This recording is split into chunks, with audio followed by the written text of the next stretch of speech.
जो सुबह खा के आए वही खाना खा के आए, उसके बाद खाना नहीं। 2 बटनों को वो जानती है, हरा बटन फोन उठाने के लिए, लाल बटन फोन काटने के लिए। और इसका प्रयोग सीधा बाल्मीकि समाज के लोगों पर किया जा रहा है कि बहुत सारे लोगों के पास तो ऐसे मोबाइल होंगे ही नहीं एंड्रॉइड। अगर बाथरूम करने भी जाएगी ना कर्मचारी, कोई भी महिला पुरुष, तो वो उसकी एब्सेंट ऑटोमेटिक इंडिकेट हो जाएगा। 15,000 रुपये कर्मचारी को भुगतान मिलना चाहिए, वो कर्मचारी को मिलता 5,000 6,000। एक ठेकेदार का है जिसका मैं नाम आपके सामने अभी खोलना नहीं चाहता हूँ, जब वक्त आएगा तब खोलूंगा। ठेका देने वाले ठेकेदार तो ये बैठे, चालू तो यहीं से होती है ना कहानी भ्रष्टाचार की। बिल्कुल यहीं से चालू होती है भ्रष्टाचार की कहानी। या तो हमारे कर्मचारियों की जीत होगी या मेरी मौत होगी। जयपुर के नगर निगम मुख्यालय यानी कि लाल कोठी पर हम अभी बैठे हैं। कल से हमने हमारा भी काम चालू कर दिया। डंडोरिया साहब यहाँ पर श्रमिक के अनशन पर बैठे थे, लेकिन अब 21 तारीख से यानी कल से आमरण अनशन पर बैठ गए हैं। इन्होंने आह्वान कर दिया है कि 25 तारीख से जो राजस्थान की सफाई व्यवस्था है उसको ठप किया जाएगा। यानी कि जो हड़ताल जब ये लोग करेंगे, हड़ताल का मतलब यही होता है कि वो काम नहीं करेंगे, जैसा कि आगे से आगे होता आया है। हम इनसे बात करेंगे जो 11 सूत्री मांग है। ये देखिए यहाँ पर भी लिख रहा है 11 सूत्री मांगों पर। आखिर 11 सूत्री मांग क्या है, उनका जो विश्लेषण यानी कि जो डिटेल्स में, जैसे ठेका प्रथा बंद, सफाई कर्मचारी भर्ती, तो एक्सप्लेन, क्योंकि देश की अब जनता जानना चाहती है कि 11 सूत्री एक छोटा सा शब्द है, लेकिन इसके अंदर बहुत सारा, जो कहते हैं ना कि बहुत सारा कुछ छुपा हुआ राज है, जिसके बारे में हम बात करेंगे। डंडोरिया जी आमरण अनशन पर है, तो खाना तो खाया ही नहीं होगा आपने? बिल्कुल, कल से खाना नहीं, कोई नहीं खाता। कल जो सुबह खा के आए वही खाना खा के आए, उसके बाद खाना नहीं। तो आपको पता है ना वो मरण के आगे आ लगता है आमरण अनशन? बिल्कुल बिल्कुल, हर चीज़ का पता है। उसके बाद ही हम कर्मचारियों के हितों के लिए, कर्मचारियों के कल्याण के लिए, सफाई कर्मचारियों के लिए और जो बाल्मीकि समाज के लोग हैं उनको रोजगार दिलाने के लिए, उनकी 11 सूत्री मांग पत्र को क्रियान्वित कराने के लिए आमरण अनशन का मैंने प्रण लिया है। अच्छा, कई लोग हमको भी बोला कि ये 11 सूत्री मांग क्या है, इसके बारे में थोड़ी सी बात करवाना, जिससे कि जनता भी जानना चाहती है। तो देखिए 11 सूत्री मांगों को आप बताओगे। नंबर 1, मोबाइल ऐप की उपस्थिति से अनिवार्यता खत्म। क्या मतलब है? बिल्कुल, ये जो मोबाइल ऐप की जो एप्लीकेशन डाउनलोड करके और कर्मचारी को प्रेरित किया जा रहा है कि इस ऐप के माध्यम से आप हाजिरी करें। बाल्मीकि समाज की महिलाएं और बाल्मीकि समाज के नवयुवक अशिक्षित, अनपढ़, उनको केवल इतना सा पता होता है कि जो मोबाइल होता है उस मोबाइल में हरा बटन और लाल बटन, 2 बटनों को वो जानती है। हरा बटन फ़ोन उठाने के लिए, लाल बटन फ़ोन काटने के लिए। मोबाइल ऐप के माध्यम से जो हाजिरी है उसमें कर्मचारी फ़ोटो खींचेगा, महिलाएं फ़ोटो खींचेगी और उसके बाद कोड नंबर आएगा, उस कोड नंबर को उस ऐप में डालेंगे तो उसकी हाजिरी होगी। इतनी प्रक्रिया, एक इस तरह की प्रक्रिया रही है जो बाल्मीकि समाज के ऊपर थोपना चाहती है। और भी डिपार्टमेंट है, और भी विभाग है जो पढ़े लिखे हैं, सचिवालय है और भी कई जितने विभाग है जहाँ पे पढ़े लिखे लोग हैं, शिक्षा विभाग है, उनमें क्यों नहीं इसका प्रयोग किया पहले? और इसका प्रयोग सीधा बाल्मीकि समाज के लोगों पर किया जा रहा है, सीधा अशिक्षित लोगों पर किया जा रहा है। तब कोरोना काल में एक वो जो इंजेक्शन चला था उसका प्रयोग भी इन सफाई कर्मचारियों पे किया गया। इसका परिणाम यह है, आज जयपुर शहर सहित संपूर्ण राजस्थान में देख लो, हर एवरेजन 10 मृत्यु प्रत्येक शहर में। यानी आपका ये कहना है कि मोबाइल ऐप से उपस्थिति से ज़्यादा कोई दिक्कत तो नहीं है, लेकिन जो अशिक्षित लोग हैं वो ये फॉर्मेलिटीज पूरा नहीं कर पाते। जैसा आप तो कर सकते हैं लेकिन और कोई नहीं कर सकता, इसलिए ये सारी दिक्कत है। दूसरी बात ये है कि बहुत सारे लोगों के पास तो ऐसे मोबाइल होंगे ही नहीं एंड्रॉयड। बिल्कुल एंड्रॉयड फ़ोन है। मैं कह रहा हूँ जो ये तो महिलाएं हैं, जिन लोगों के पास, जो शिक्षित लोग हैं, जो आज कुछ लोगों ने इस ऐप का प्रयोग करना चालू करा है, वो लोग ही नहीं कर पा रहे इस ऐप से हाजिरी। तो ये तो बाल्मीकि समाज और सफाई कर्मचारी तो बिल्कुल ही अनपढ़ लोग हैं। तो ये नगर निगम के अधिकारी करते हैं कि मोबाइल ऐप से हाजिरी? बिल्कुल कोई नहीं कर रहे नगर निगम के अधिकारी, केवल थोप रहे हैं बाल्मीकि समाज और सफाई कर्मचारी और कर्मचारियों पे, जबकि इन अधिकारियों को शुरुआत करना चाहिए। वो खुद क्यों नहीं कर रहा है इस ऐप से हाजिरी? 100 मीटर के दायरे से जैसे निकल के जाएगा कर्मचारी, अगर बाथरूम करने भी जाएगी ना कर्मचारी, कोई भी महिला पुरुष, तो वो उसकी एब्सेंट ऑटोमेटिक इंडिकेट हो जाएगी इसमें, ऑटोमेटिकली उसकी एब्सेंट उसमें इंदराज हो जाएगी और उसकी तनख्वाही घटेगी।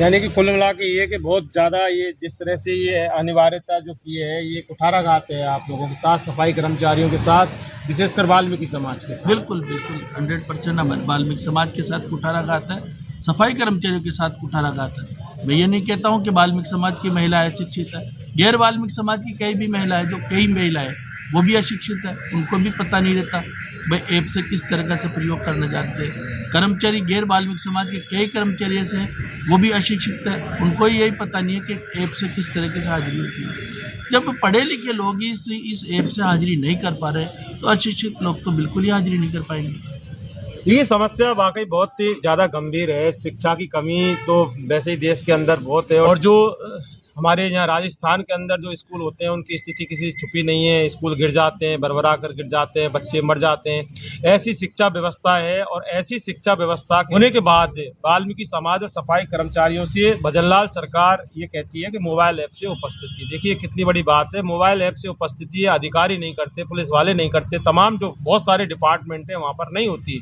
लेकिन सफाई कर्मचारियों के लिए ये जो बड़े मोबाइल हैं इनसे उपस्थिति होनी चाहिए। जबकि ऐसे मोबाइल बहुत सारे लोगों के पास नहीं है, क्योंकि भारत एक कृषि प्रधान देश है, तो ऐसे में बहुत सारे लोगों के पास नहीं होते। लेकिन ये सरकार की ये तानाशाही है जिसके चलते इन्होंने ये आमरण अनशन पर ये बैठे। अच्छा, दूसरी बात है ठेकेदारी प्रथा समाप्त और नियमित नियुक्ति, इसका क्या मतलब है? बिल्कुल, अभी जो वर्तमान में जब सफाई कर्मचारियों की जब भी भर्ती होती है तो तब अन्य लोग सफाई कर्मचारी के नाम पे भर्ती होने के लिए आ जाते हैं, और जब ठेके का कोई काम होता है तो केवल और केवल वाल्मीकि समाज के लोग ही।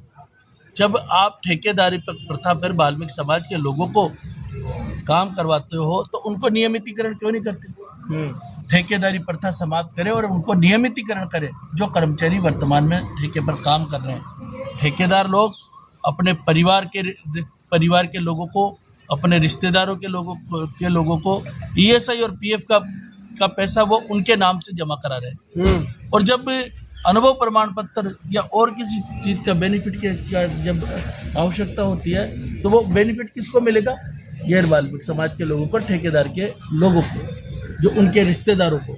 वाल्मीकि समाज बिल्कुल ठगा सा महसूस कर रहा है। ठेकेदारी प्रथा से इतना नुकसान हो रहा है। ठेकेदारी प्रथा में ठेकेदार 15,000 रुपये ले रहा है सरकार से, और कर्मचारी को 5,000 6,000 देता है। बिल्कुल, ये बहुत बड़ी समस्या है। इससे ज़्यादा वो नहीं दे रहा।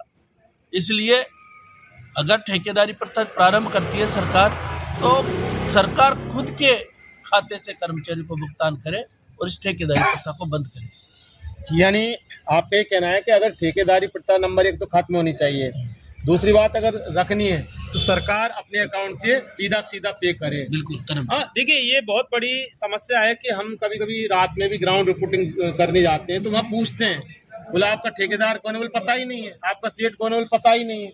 ये क्या समस्या है? बिल्कुल, जो मेन ठेकेदार होता है, मेन ठेकेदार क्या करता है, जैसे मैं ठेकेदार हूँ और मैंने ठेका दे दिया आपको, मेरा ठेका 1 करोड़ में हुआ और मैंने ठेका दे दिया आपको 70 लाख में, 60 लाख में। फिर आपने ठेका दे दिया इनको 50 लाख में और इन्होंने ठेका दे दिया उनको 30 लाख रुपए में। इस तरीके से मेन जो ठेकेदार है वो अपना कमीशन ले लिया, फिर ये अपना कमीशन ले लिए, फिर तीसरा अपना कमीशन ले लिया। तो मतलब कमीशन जो बढ़ता पैसा, जो 1 करोड़ रुपए जो कर्मचारी को बटना चाहिए था, वो जाके कितना बट रहा है? 30 लाख रुपए। और वो 30 लाख रुपए वाला भी नीचे 25 लाख रुपए में ठेका दे दिए। ये स्थिति हो रही है। तो कर्मचारी को जैसे 15,000 रुपये कर्मचारी को भुगतान मिलना चाहिए, वो कर्मचारी को मिलता 5,000 6,000। इस तरीके से जो ठेके प्रथा में कर्मचारी को पूरा भुगतान नहीं किया जाता। सरकार से हम निवेदन करते हैं, प्रशासन से हम निवेदन करते हैं, अगर आप ठेके प्रथा के माध्यम से आप कर्मचारी को काम पे लेते हो तो हम इसका पुरजोर विरोध करते हैं। अगर आप खुद अपने अकाउंट से कर्मचारी को,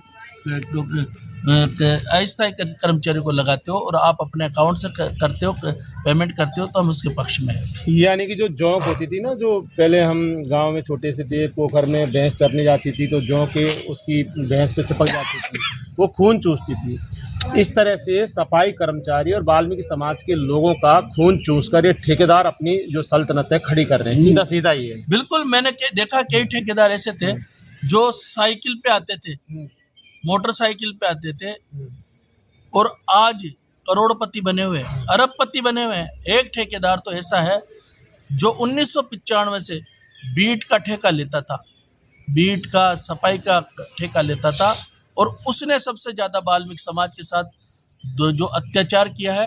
वाल्मीकि समाज के साथ अत्याचार करने का अगर कोई श्रेय जाता है तो उस एक ठेकेदार का है, जिसका मैं नाम आपके सामने अभी खोलना नहीं चाहता हूँ, जब वक्त आएगा तब खोलूँगा। उसने करोड़ों रुपए कर्मचारियों के ESI PF के जमा भी नहीं कराए, जिसकी नगर निगम ने उसको नोटिस भी दिया है। उसको जो हमारे पूर्व मेयर थे जो ज्योति जी खंडेलवाल, उसने भी उसके खिलाफ कार्रवाई की थी, परंतु वो अपनी इतनी रसूखात और अपनी ज़्यादा पहुंच होने के कारण वो सारी चीज़ों को उसने ठंडे बस्ते में पटक दिया।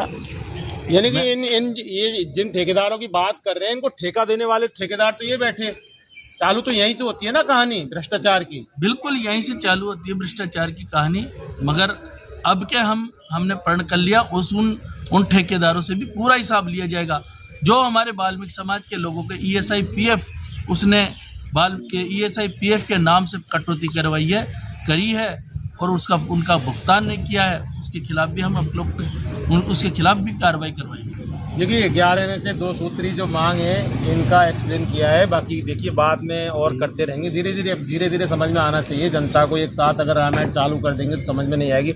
कुल मिला के ये कि समस्या बहुत बड़ी गंभीर है। तो हमें लगा कि ये 11 जो सूत्री मांगे, इनका जो डिटेल्स में जानकारी होनी चाहिए। बहुत सारे लोगों को नहीं पता होता, बहुत सारे लोगों को इसके बारे में पता नहीं होता कि बाकी ये क्या चीज़ है, क्योंकि लोग जानना नहीं चाहते। वाल्मीकि समाज की बात करना ही नहीं चाहते लोग, तो जानेंगे तो कहाँ से। दूसरी बात ये, हमारे जो देश का एक अभिन्न अंग है वाल्मीकि समाज के बिना राजस्थान तो दूर की बात, भारत की कल्पना नहीं की जा सकती है, शाश्वत सत्य है। क्योंकि जब भी आप लोग सुबह घरों से बाहर निकलते हैं तो कॉलोनी मोहल्ला जो सड़क जो साफ़ सुथरी होते हैं ना, तो वो आसमान से या पाकिस्तान से कोई नहीं आता, कोई भगवान उतर के नहीं आते, वो ये लोग करते हैं, सफाई कर्मचारी वाल्मीकि समाज के लोग करते हैं।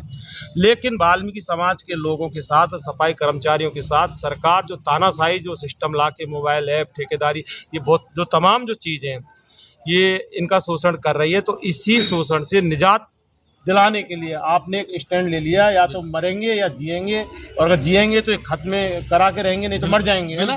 मर जाएंगे। बिल्कुल मैंने तो प्रण किया है और मैं तो पूरी मीटिंग में भी ये कह रहा हूँ, या तो हमारे कर्मचारियों की जीत होगी या मेरी मौत होगी। अगर हमारे ये जो 11 सूत्री मांग पत्र को क्रियान्वित नहीं की जाती है, उनकी मांगों को मंजूर नहीं की जाती है, तो मैं इसी तरीके से यथावत आमरण अनशन जारी रखूंगा। 11 की 11, 9 और 10 नहीं, पूरी 11। बिल्कुल 11 की 11 मांगे हैं, 11 की 11 मांगे मांग कर रहे हैं। देखिए ये इनका जो संयुक्त वाल्मीकि एवं सफाई श्रमिक संघ का ये पन्ना है, लेटर है। ढंडोरिया ने सीधा बोल दिया, या तो जीत या मौत। सवाल ये है कि सरकार ऐसा क्यों करना चाहती है। ये सबसे निचले तबके के ये कर्मचारी होते हैं, सबसे निचले तबके का ये समाज होता है, तो इसका शोषण, इसकी अपेक्षा क्यों। ये बहुत बड़ा एक विचार करने वाला एक बहुत ज़्यादा बिंदु है, इस पर सरकार को ध्यान देना चाहिए। दूसरी बात, ये जो अधिकारी जो समझौता कर करके जो पलट जाते हैं, इनके ऊपर भी सरकार को ध्यान देना चाहिए, वरना राजस्थान में परिवर्तन होता है और ये एक राजनीतिक विषय हो जाता है। लेकिन किशोर ढंडोरिया और इनकी जो संयुक्त वाल्मीकि जो सफाई यूनियन है, इन्होंने मोर्चा खोल दिया है 25 तारीख से। देखते हैं कि ये क्या कुछ करने वाले हैं। इन्वेस्टिगेशन मीडिया के लिए नगर निगम से मैं जितेंद्र शर्मा।